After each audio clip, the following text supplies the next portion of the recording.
Merhaba arkadaşlar, ben Enes. Bu zamana kadar incelediğim en orijinal tasarımı olan minimalist ve bir o kadar şık Xiaomi'nin Fi CC model bir tam kablosuz kulaklığını inceleyeceğiz. Fi markası da Xiaomi'nin bir alt markası olarak geçiyor. Tasarım olarak beni oldukça heyecanlandıran bir model olduğunu söyleyebilirim.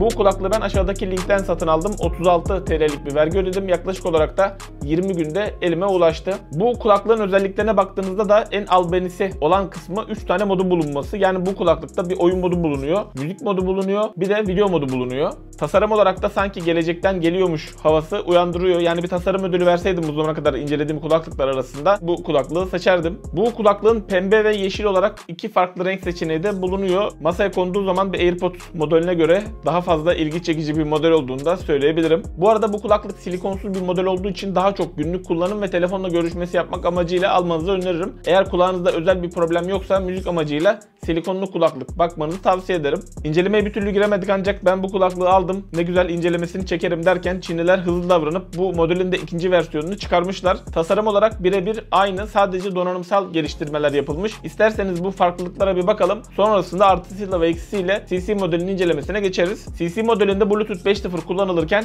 CC'nin ikinci versiyonunda Bluetooth 5.2'ye güncellenmiş. Radyo frekans bağlantı şekli değişmiş. Görüşme anındaki gürültü engellemesi bir tık daha iyileştirilmiş. Şarjı 3 saatten 5 saate çıkartılmış. Yine toplam kullanım süresi de arttırılmış. Uygulamasında kutunun şarjını göstermiyordu. Yeni modelde kutunun şarjını da görebiliyoruz. Yine son olarak da ikinci modele hızlı şarj desteği eklenmiş. Eğer bu tarihten sonra almayı düşünüyorsanız eğer ikinci modeli almanız daha uygun olur. İlginç bir şekilde birinci modelin fiyatı şu an ikinci modelden daha pahalıya satılıyor. Bu farklılıkların ses kalitesine ne gibi bir etkisi olduğunu yabancı kaynaklardan araştırdığımda ses kalitesi olarak fark edilebilir bir iyileştirme yapılmadığı yönünde yorumlar var. Yine görüşme kalitesi olarak da neredeyse aynı olduğu söyleniyor. Kulaklık bu şekilde bir kutu içerisinde geliyor. Kulaklıklar kutudan ayrı olarak konumlandırılmış. Yine kutu içerisinden hızlı başlangıç için bir kılavuz, Çince bir kullanım kılavuzu ve bir adet de Type-C şeklinde bir şarj kablosu geliyor. Kutu büyüklüğü olarak neredeyse Apple'ın AirPods modelinin aynısı. Biraz daha kenarları sivri. Kulaklıkları kutu içerisinden almak için biraz alışmanız gerekebilir. Yani tek aldığınız zaman bu şekilde elinizi tam olarak şu bölüme taktırarak almanız gerekiyor. İkisini birden almak için buradan bu şekilde ittirdiğiniz zaman daha kolay bir şekilde alabiliyorsunuz. Kulaklıklar kutu içerisinde şarj olurken şurada gördüğünüz üzerindeki lambaları yanıyor. Dolduğunda sönüyor. Kutuyu ilk olarak elimize aldığımızda kutuda metal kullanıldığı için bu metalin soğukluğunu hissedebiliyorsunuz. Apple MacBook'ların kasasını andırıyor. Metalik bir kasası bulunuyor. Kulaklıkları bu şekilde içerisine oturtuyorsunuz ve herhangi bir şekilde bir oynama söz konusu değil. Gördüğünüz gibi yani kımıldamıyor bile diyebilirim. Mıknatısları oldukça kuvvetli. Bu şekilde buradan da ittirdiğiniz zaman sağa sola herhangi bir oynama yok. Şu alt bölümünde şarj soketleri bulunuyor. Şöyle alt bölümüne baktığımızda burada bir Type-C şeklinde şarj girişini görüyorsunuz. Kutunun herhangi bir yerinde bir gösterge bulunmuyor. Kutunun ne kadar şarjının kaldığını öğrenemiyoruz maalesef.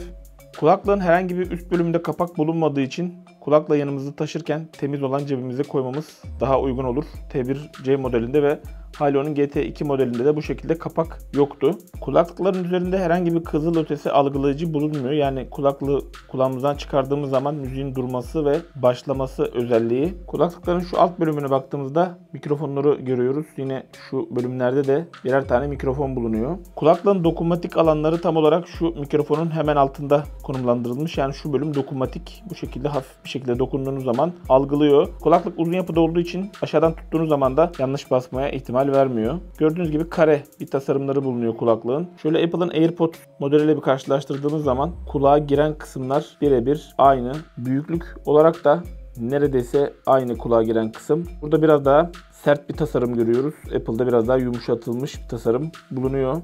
Boy olarak da neredeyse aynı Apple'ın AirPods modeliyle çok az daha uzun diyebilirim. Kulaklığın teknik özelliklerine baktığımızda IPX4 sertifikası bulunuyor. Bu sayede yağmur sıçramasına karşı ve tere karşı bu kulaklık dayanıklı. Airoha'nın 1536 bir chipseti kullanılıyor. 13.1 mm'lik titanyum kaplı driverlar bulunuyor. AAC kodek desteği bulunuyor bu kulaklıkta. Yine gürültü engelleme olarak da ENC teknolojisi kullanılmış. Bu kulaklığı son ses seviyesine alarak yaptığım testte tam olarak 3 saatte kulaklıkların şarjı bitti. Yeni modelde bu 3 saati 5 saate güncellemişler. Yine kutuyla beraber toplam süreyi de 18 saatten 32 saate kadar yükseltmişler. Kulaklığın son ses seviyesi oldukça yüksek olduğu için hani %70 seviyelerinde dinlediğiniz zaman da bu modelden de 4 saate yakın bir performans elde edersiniz. Yine önemli bir iyileştirme olarak da kulaklığa hızlı şarj özelliği eklenmiş. Bu sayede yaklaşık olarak 5 dakika kulaklıkları şarj ettiğiniz zaman 1 saat kullanım imkanı elde edebiliyorsunuz. İki kulaklığı da ayrı ayrı olarak kullanabiliyorsunuz. Kulaklığı kulağımızda taktığımızda telefon ile bağlandığında ve bağlantı koptuğunda bunu bize sesli ve Çince olarak bildirim veriyor kulaklık. Kulakta duruş şekli olarak da Apple'ın AirPods modeliyle benzer şekilde bir güvende durduğunu söyleyebilirim. Yani bu Xiaomi'nin AirDots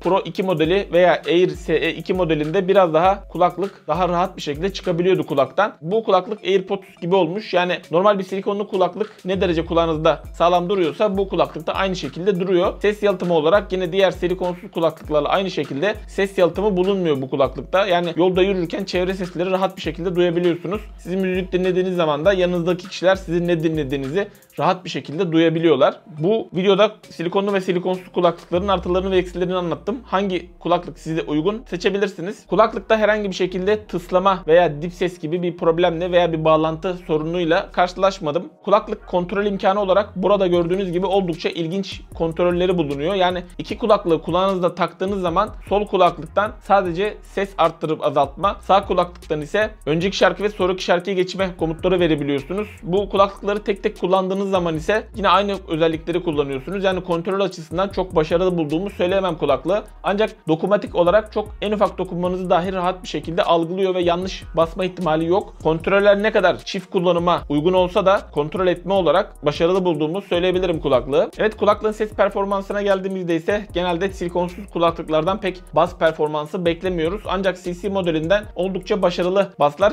duyabiliyorsunuz. Bu kulaklık bu zamana kadar denediğim silikonsuz kulaklıklar arasında Apple'ın AirPods modeline neredeyse birebir aynı olan veya denk olabilecek kalitede bir müzik performansı sunuyor bize. Son ses seviyesi olarak Apple'ın AirPods modeliyle neredeyse aynı. Oldukça temiz bir ses duyuyorsunuz kulaklıktan.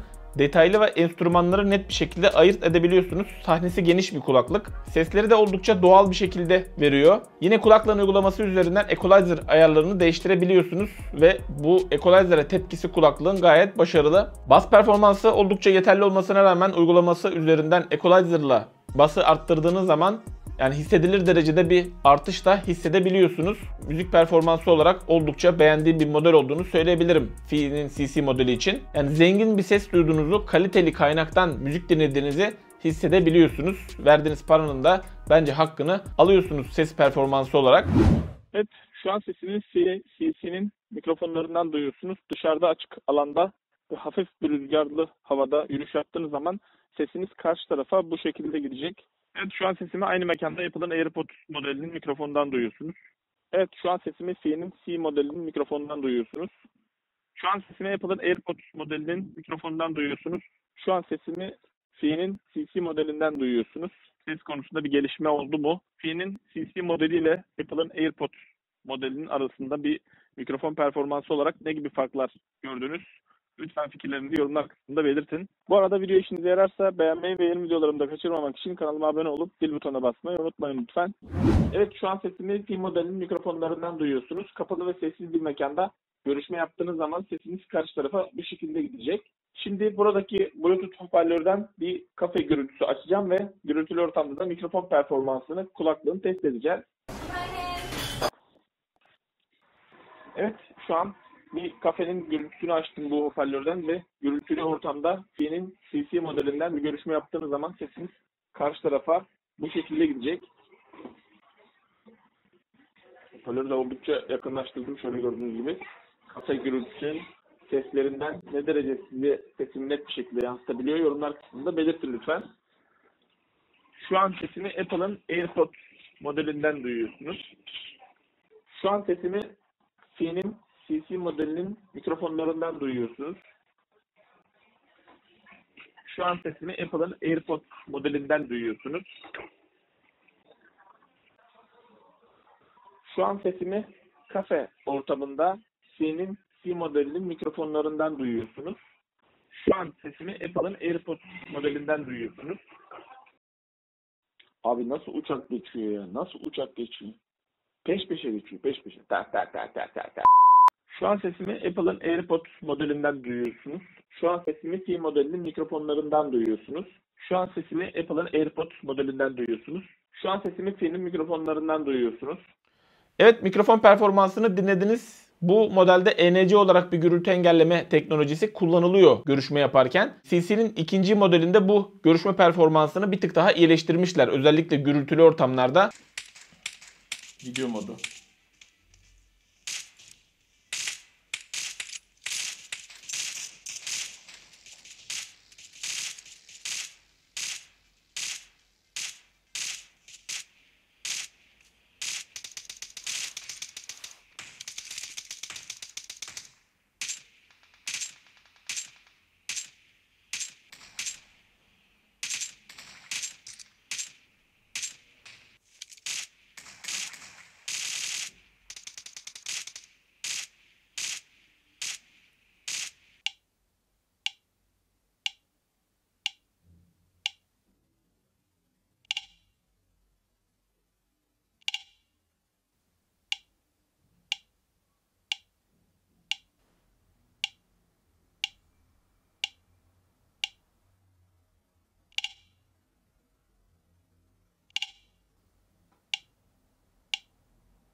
Kulaklığı oyun moduna aldığım zaman ses tepkilerinin hızlandığını net bir şekilde görebildim. Müzik ve video modu arasında açıkçası gecikme olarak bir fark hissedemedim. Kulaklığın uygulaması iPhone'larda çalışmıyor maalesef. Apple Store'da bulunmuyor, Türkiye Apple Store'unda. Yanında gelen kare kodu okuttuğunuz zaman APK olarak uygulamayı internet sitesinden indirebiliyorsunuz. Uygulamaya girdiğimiz zaman bu şekilde bir ekran karşılıyor bizi. Bu C'nin ikinci versiyonunda kutunun da şarjının ne kadar kaldığını buradan görebiliyoruz. Bu orta bölüme geldiğimizde burada gördüğünüz gibi yazıların bazıları İngilizce, bazıları Çince olarak çıkıyor. Bu en yukarıda DSP olarak bir yer belirtilmiş. Ben burada gördüğünüz gibi Çince üzerinden Türkçe'ye çevirme şeklinde çevirttirdim ve ses kalitesinde bir iyileştirme olarak bir ibare belirtilmiş. Altında da gördüğünüz gibi açtığınız zaman ses kalitesinde iyileştirme olabileceği yazıyor. Ancak ben çok bir farkını hissedemedim açıkçası. Bu alt bölümde bas, orijinal ve tiz olarak 3 farklı hazır equalizer modu arasında geçiş yapabiliyorsunuz. Bu grafiğin üst bölümündeki aşağı doğru bakan ok kısmına bastığımız zaman burada da gördüğünüz gibi 10 farklı equalizer ayarını görüyorsunuz hazır. Ancak bunlar da maalesef Çince. En sağa bastığımızda ise burada da yine yazıların Çince olarak yazıldığını görüyorsunuz. Bu en üstteki bölümden çok yönlü kontrol modu yazıyor. Ben bunu açık olarak kullanıyorum ve açık olarak da burada gördüğünüz gibi kulaklığı kontrol edebiliyorsunuz. Tuşlara özelleştirme bulunmuyor. Şu bölümden ise gecikme kısmını görüyorsunuz. Bunu açıp kapatabiliyorsunuz. Bunu açtığınız zaman 3 farklı mod çıkıyor. Oyun modu, resiminden de anlayabileceğiniz gibi. Ortadaki müzik modu, en sağdaki de video modu olarak. Kulaklığı en son hangi modda bırakırsanız kulaklık bağlantısını kestiğiniz dahi en son o modda başlıyor. Bu müzik modunu aldığınız zaman veya oyun modunu aldığınız zaman müzik kalitesinde çok bir farklılık hissedemedim açıkçası ben. Eğer bu kulaklığı iPhone'da kullanmak istiyorsanız ve kulaklıkta oyun oynamak istiyorsanız buradan oyun modunu ayarlayarak Android telefonda, sonra iPhone'da kulaklığı kullanabilirsiniz ve kulaklık devamlı oyun modunda kalır. Yine aynı şekilde müzik modu veya video modunda da kullanabilirsiniz devamlı olarak. Bu bölümden yazılım güncellemesiyle alakalı olan kısım bulunuyor. Bu alt bölümden de detaylı ayarlar diyor. Ancak bu da resetleme işlemi olması gerek. Bu da Çince olduğu için tam olarak anlamak mümkün değil. Yani kulaklığın bir uygulaması var ancak çok fonksiyonel değil. Keşke bir en azından İngilizce desteği de gelseymiş diyelim uygulamaya. Kulaklığın eksileri olsa da uygulamasının sadece Android'de olması ve uygulamanın yarısının Çince olması gibi mikrofon kalitesi, ses kalitesi, özellikle de tasarımı ile beni çok etkilediğini söyleyebilirim bu modelin. İlginç bir şekilde CC'nin ikinci modelinde daha uygun fiyata satılıyor. Videoyu yayınladığım tarih itibariyle 404 TL'ye bu kulaklığı alabiliyorsunuz. 25 TL'lik bir kargo ücreti çıkıyor. Ben 36 TL vergi ödemiştim. Sizin de 40 TL'lik bir vergi ödediğinizi hesaba katarsak yaklaşık olarak 470 TL'ye bu kulaklığı alabiliyorsunuz. kullanabiliyorsunuz. Bazı eksiklikleri olsa da daha çok görüşme yapmak amacıyla veya günlük kullanım için kullanırım, arada oyun oynarım ve müzik dinlerim diyorsanız minimalist ve şık tasarımı ile oldukça başarılı bir model olduğunu söyleyebilirim CC modeli için. Özellikle görüşme yapmak ve günlük kullanım amacıyla bir kulaklık bakıyorsanız eğer biraz daha uygun fiyatlı, kendime alıyor gibi detaylı olarak seçtiğim kulaklıkların listesine açıklamalar kısmından ulaşabilirsiniz. Kulaklığın satın alma linkine açıklamalar kısmından ulaşabilirsiniz. Video işinize yaradıysa beğenmeyi ve yeni videolarımı kaçırmamak için kanalıma abone olup zil butonuna basmayı unutmayın. Bir sonraki videoda görüşmek üzere. Hoşçakalın. Kendinize iyi bakın.